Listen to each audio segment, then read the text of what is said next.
This is a castle style stone setting, and today we'll break down the geometry behind the structure. Let's go. One thing cannot be repeated enough: the foundation is always working with properly sharpened tools.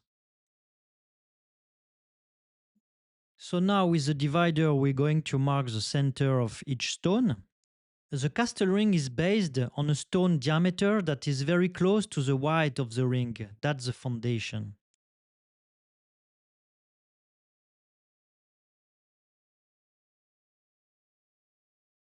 You can use a small burr or a pusher, like a marker, to make your pilot marks.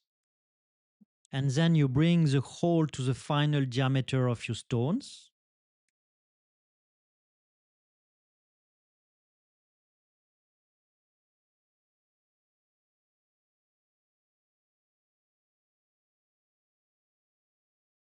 Okay, now you can draw a line at about 2/3 of the thickness of your ring.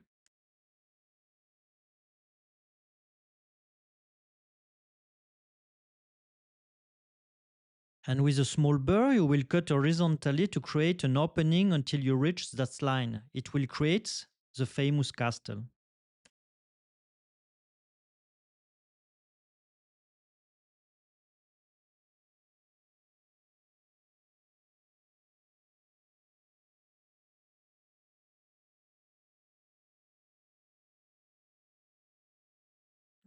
Then remove the material from the middle.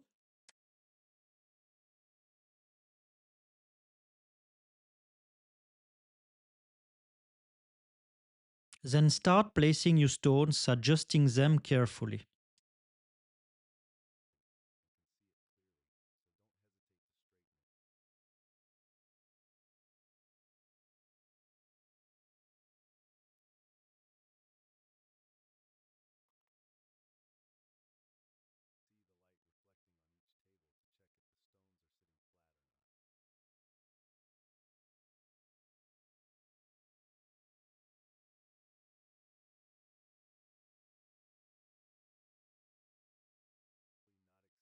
Make sure your stones are sitting perfectly flat.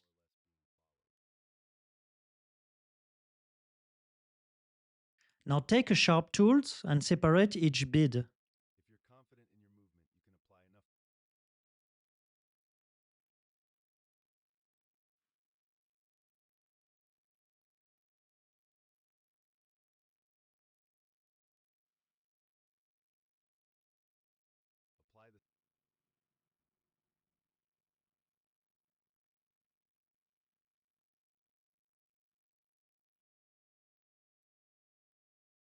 And choose a suitable beading tool and start rounding each section.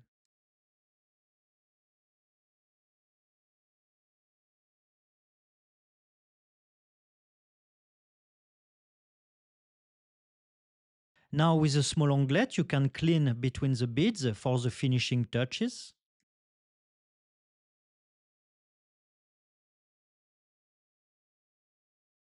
And do the same on the sides to reveal a nice separation between the beads.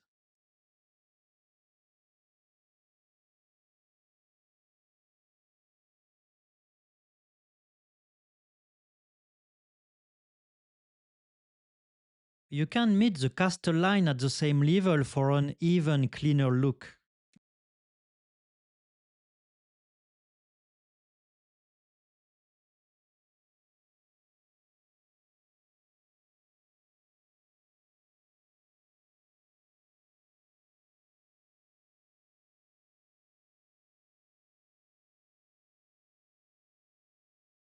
You can use the flush setting technique on each side.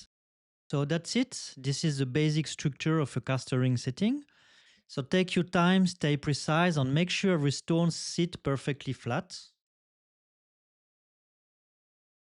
One small advice: in stone setting, tool preparation is everything. If your tools are sharp and well prepared, the work becomes much easier. And if you want to go a bit further, I prepared a small beginner exercise to practice cutting a clean channel. You can find it by clicking the link in the description below. So see you there.